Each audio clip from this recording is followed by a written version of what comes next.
नमस्कार, आप देख रहे हैं सुदर्शन न्यूज। मैं हूं आपके साथ शिवमदत्त मेहता। स्वागत है आपका 4:30 बजे के आपके फेवरेट अंतर्राष्ट्रीय कार्यक्रम में, यानी वर्ल्ड वॉच वर्ल्ड वॉर में, जो अंतर्राष्ट्रीय जगत की हर बड़ी खबर से आपको अवगत कराते हैं ताकि कुछ भी आप मिस ना कर दें। और आज भी बड़ी खबरें आपका इंतजार कर रही हैं। क्या हैं वो बड़ी खबरें? चलिए आपको बताता हूं। वो मुद्दे आपको दिखाते हैं वीडियो के माध्यम से और बताते हैं आज आपके लिए कौन से वो 4 महत्वपूर्ण मुद्दे हैं। मुद्दे तो 4 से ज्यादा हैं, लेकिन महत्वपूर्ण वो 4 मुद्दे आप जान लीजिए। देखिए, भूकंप के तेज झटकों से दहला म्यांमार, भूकंप की तीव्रता 7.2 रही और भूकंप के झटके से थाईलैंड तक महसूस किए गए ये झटके। बैंकॉक में इसका सबसे ज्यादा असर देखने को मिला। भारत के भी कई हिस्सों में भूकंप के झटके महसूस किए गए। म्यांमार में 25 और थाईलैंड में 3 लोगों के मरने तक की खबर है। फिर दूसरे मुद्दे में, ब्रिटेन में विपक्षी कंजर्वेटिव पार्टी के सांसद बॉब ब्लैकमैन ने ब्रिटिश सरकार से जलियांवाला बाग हत्याकांड के लिए भारत से औपचारिक माफी मांगने की अपील की है। बड़ी बात है, ध्यान से सुनिएगा। ब्लैकमैन ने 13 अप्रैल को जलियांवाला बाग हत्याकांड की 106वीं बरसी से पहले ब्रिटिश सरकार को माफी मांगने की अपील की है। फिर तीसरा मुद्दा है, यूक्रेन के राष्ट्रपति व्लादिमीर ज़ेलेंस्की ने बड़ा विवादित बयान देते हुए कहा है कि रूस के राष्ट्रपति व्लादिमीर पुतिन की मौत के बाद यूक्रेन युद्ध खत्म हो जाएगा। ज़ेलेंस्की ने जोर देकर कहा है कि पुतिन का स्वास्थ्य लगातार बिगड़ रहा है और जल्दी उसकी मौत होगी। इतनी बड़ी बात। चौथे मुद्दे में, संयुक्त राष्ट्र की संस्था यूएन वुमेन ने अफगान बालिकाओं की शिक्षा से वंचित रखने के लिए को एक बड़ा अन्याय जो है बताया है और चेतावनी दी है, वार्निंग दी है कि इस फैसले का असर आने वाली कई पीढ़ियों पर पड़ेगा। एजेंसी ने अफगानिस्तान में लड़कियों के बुनियादी अधिकारों की तुरंत बहाली की अपील कर डाली है। चलिए, ये 4 मुद्दे जिनसे आपको अवगत कराएंगे। म्यांमार, थाईलैंड में भूकंप से कैसे हाहाकार मचा है, कैसे बिल्डिंगें ताश के पत्तों की तरह गिर गई हैं, धरती में समा गई हैं, कितने लोग मारे गए हैं, ये सब आपको बताएंगे। लेकिन इस वक्त एक बड़ी खबर आ रही है, जैसे कि मुझे बताया जा रहा है, नेपाल से खबर आ रही है। नेपाल में हिंदू राष्ट्र की मांग ने जोर पकड़ लिया है। राजशाही और हिंदू राष्ट्र की मांग पर बवाल मच चुका है।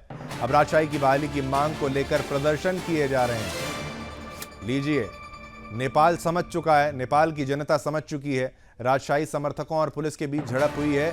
उन्हें समझ में आ गया है कि नेपाल में जो चल रहा है वो ठीक नहीं है। राजशाही बेहतर थी, हिंदू राष्ट्र ही एक सही रूप से सरकार चलाने का तरीका होगा और वहां पर राजशाही बहाल होगी और हिंदू राष्ट्र स्थापित होगा, तभी वहां पर नेपाल का भला होगा। ये खबर सबसे बड़ी खबर के रूप में इसको कहूंगा मैं, क्योंकि राजशाही की बहाली को लेकर प्रदर्शन हो रहे हैं, जहां पर समर्थक जो हैं, राजशाही के समर्थक, राज परिवार के समर्थक जो हैं, पुलिस से भिड़ गए। उन्हें भरोसा नहीं वहां की सरकार पर, वहां की पुलिस पर, उनको भरोसा है राजशाही पर, राज परिवार पर, जिन्होंने वहां पर अच्छा शासन किया और हिंदू राष्ट्र की मांग की जा रही है। इसको लेकर अब नेपाल में एक आंदोलन जो है, जिसकी अच्छी शुरुआत हुई है, हम तो समर्थन करते हैं सुदर्शन न्यूज पे।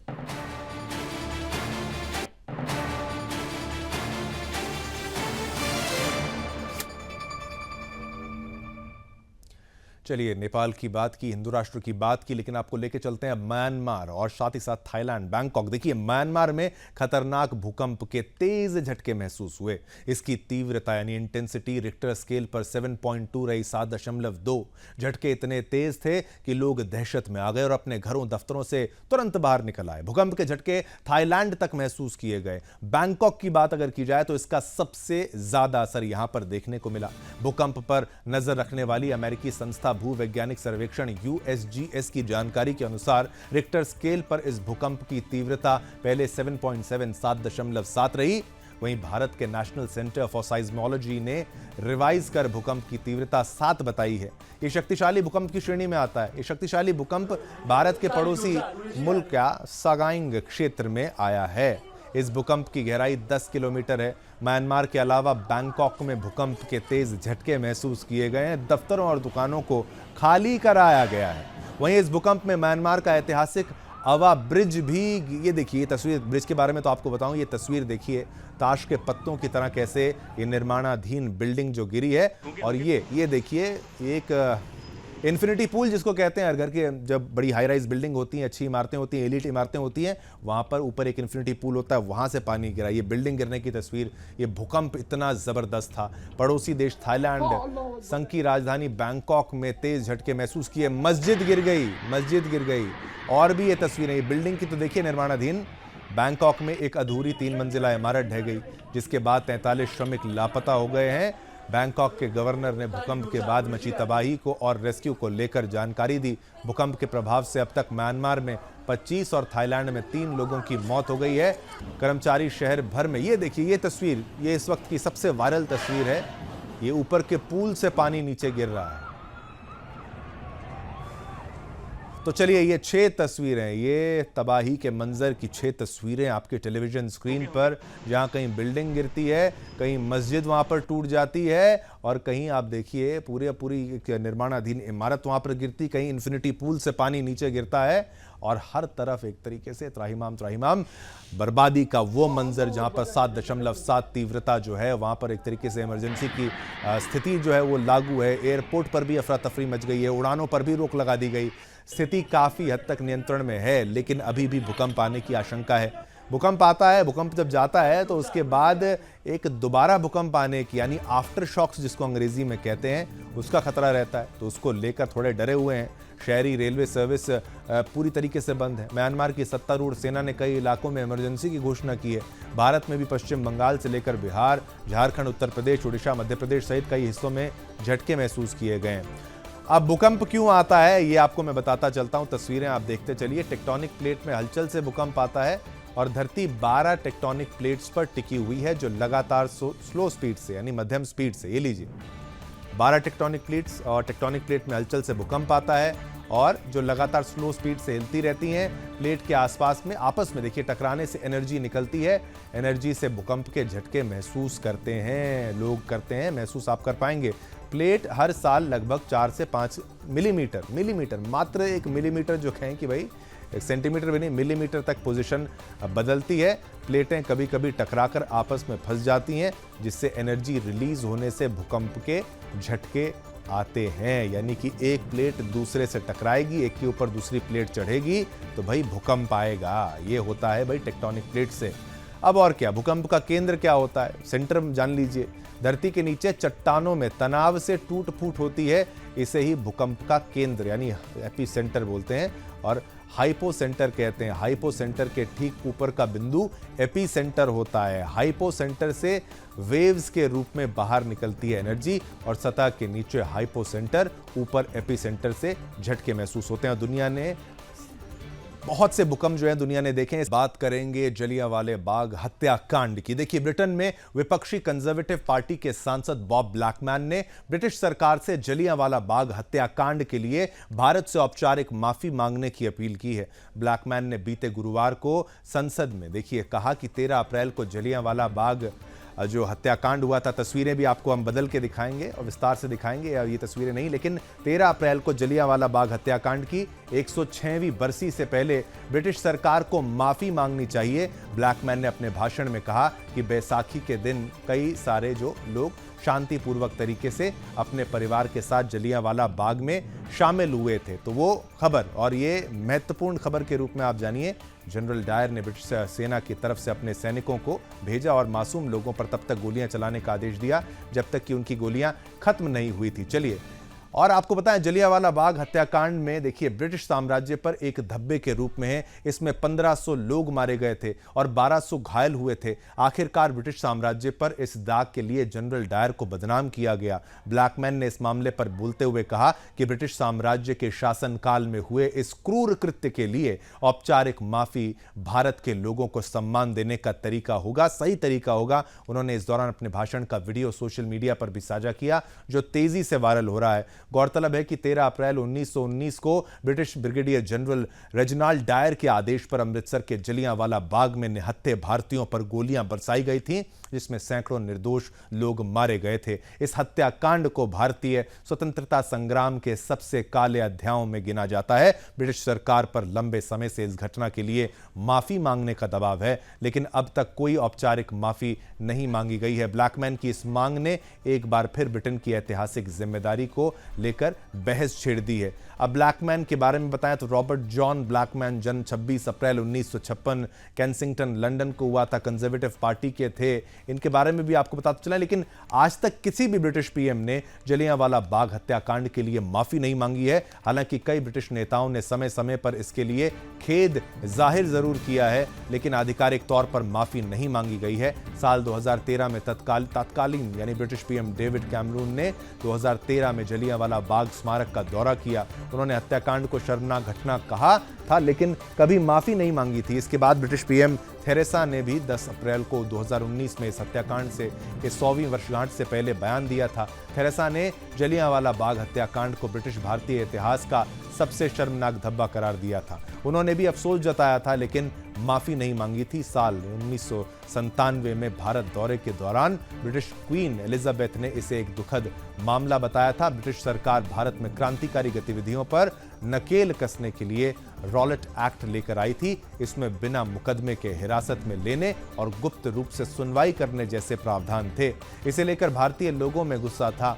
इसी के खिलाफ प्रदर्शन करने के लिए लोग जलियांवाला बाग में जुटे थे। इस सभा में महिलाएं, बच्चे और बुजुर्ग भी शामिल थे। ब्रिगेडियर जनरल रेजिनाल्ड डायर ने बिना किसी चेतावनी के अपनी सेना को गोली चलाने का आदेश दिया। इस सेना में गोरखा और बलूच रेजिमेंट के सैनिक शामिल थे, जो ब्रिटिश भारतीय सेना का हिस्सा थे। जलियांवाला बाग से निकलने का रास्ता एक ही था। संकरा रास्ता होने की वजह से लोग भाग नहीं सके। कई लोग जान बचाने के लिए कुएं में कूद गए, जहां बाद में उनकी लाशें मिली।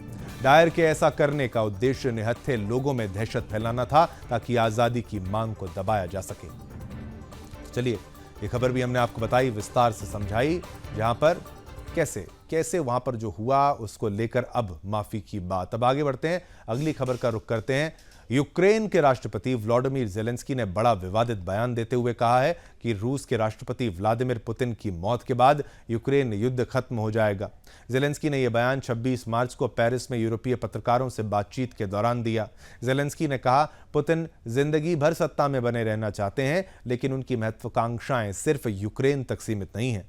रूस का पश्चिमी देशों से भी सीधा टकराव हो सकता है। अमेरिका और यूरोप एकजुट होकर पुतिन पर दबाव बनाए। रूसी राष्ट्रपति यूरोप और अमेरिका के गठबंधन से डरते हैं, इस वजह से इसे तोड़ना चाहते हैं। ज़ेलेंस्की ने जोर देकर कहा कि पुतिन का स्वास्थ्य लगातार बिगड़ रहा है और जल्द ही उनकी मौत होगी, जिससे यूक्रेन युद्ध का अंत हो जाएगा। उन्होंने कहा कि ये एक फैक्ट है। रूसी राष्ट्रपति पुतिन के स्वास्थ्य को लेकर हाल के दिनों में कई तरह की अटकलें लगाई जा रही हैं। एक मीडिया रिपोर्ट में दावा किया जा रहा है कि पुतिन कैंसर से पीड़ित हैं और उनका स्वास्थ्य तेजी से खराब हो रहा है। विशेषज्ञों का मानना है कि यदि पुतिन की मृत्यु होती है तो रूस में सत्ता संघर्ष तेज हो सकता है और इसके परिणाम स्वरूप यूक्रेन युद्ध की दिशा में युद्ध की दिशा में बदल सकती है। बता दें कि ज़ेलेंस्की के इस बयान से एक दिन पहले ही अमेरिका की मध्यस्थता से उसने रुख अपनाया, उससे रूस और यूक्रेन के बीच ब्लैक सी में सीज फायर समझौता हुआ है। अमेरिका ने कहा है कि वो ग्लोबल एग्रीकल्चर और फर्टिलाइजर मार्केट में रूस की पहचान फिर से बहाल करने में मदद करेगा। ज़ेलेंस्की ने कहा कि यह बहुत जरूरी है कि अमेरिका पुतिन को इस ग्लोबल मार्केट में एंट्री करने में मदद ना करें, और ज़ेलेंस्की ने युद्ध में अमेरिका की मदद के लिए आभार जताया, लेकिन यह भी कहा कि अमेरिका रूस के नैरेटिव से प्रभावित हो गया है। हम इन नैरेटिव से सहमत नहीं हो सकते। हम अपने लिए लड़ रहे हैं और जहां भी ये नैरेटिव सामने आएंगे हम इनके खिलाफ लड़ेंगे, क्योंकि इसके अलावा और कोई रास्ता नहीं है। हम सिर्फ यही कर सकते हैं कि ज़्यादा से ज़्यादा सच सामने आए। तो देखिए, यूक्रेन को सैन्य सहायता देने वाले टॉप देशों के नाम भी हमने आपको दिखाए, जिसमें सबसे ज्यादा पैसा देने वाला अगर कोई है तो लगभग 17 अरब के करीब जो दे रहा है वो अमेरिका दे रहा है। संयुक्त राष्ट्र की संस्था यूएन वुमेन ने अफगान लड़कियों को शिक्षा से वंचित रखने को एक बड़ा अन्याय बताया और चेतावनी दी है कि इस फैसले का असर आने वाली कई पीढ़ियों पर पड़ेगा। एजेंसी ने अफगानिस्तान में लड़कियों के बुनियादी अधिकारों की तुरंत बहाली की अपील कर डाली है। यूएन वुमेन ने बीते बुधवार को सोशल मीडिया प्लेटफॉर्म एक्स पर पोस्ट करते हुए कहा, लड़कियों को स्कूल जाना चाहिए, फिर भी अफगानिस्तान में लगातार तीसरे साल लड़कियों को शिक्षा का अधिकार नहीं मिल रहा है। उन्हें शिक्षा से वंचित करना बड़ा अन्याय है जो आने वाली पीढ़ियों को प्रभावित करेगा। उनके बुनियादी अधिकारों को तुरंत बहाल किया जाना चाहिए। अगस्त 2021 में अफगानिस्तान में सत्ता में आने के बाद तालिबान ने महिलाओं और लड़कियों को शिक्षा से वंचित करने के लिए धीरे धीरे कई चीजें ऐसी करी जो उनके हित में बिल्कुल भी नहीं थी। तो यह हाल अफगानिस्तान का, जहां पर लगातार कटघरे में खड़ा किया जा रहा है वहां की तालिबानी सरकार को। अब बात पश्चिम बंगाल की करेंगे। पश्चिम बंगाल की मुख्यमंत्री और टीएमसी सुप्रीमो ममता बनर्जी को लंदन में भारी विरोध का सामना करना पड़ा है। प्रदर्शनकारी छात्रों ने गो बैक के नारे यानी वापस जाओ के नारे लगा दिए जब ममता बनर्जी ऑक्सफोर्ड यूनिवर्सिटी के कैलॉग कॉलेज में भाषण दे रही थी। उसी बीच हंगामा हो गया। बताया जा रहा है कि एसएफआई यानी स्टूडेंट्स फेडरेशन ऑफ इंडिया के छात्र नेताओं ने ममता के खिलाफ गो बैक के नारे लगाए। उन्होंने ममता पर हिंदुओं की हत्या करवाने का आरोप भी लगाया। इस हंगामे का वीडियो सोशल मीडिया पर वायरल हो रहा है।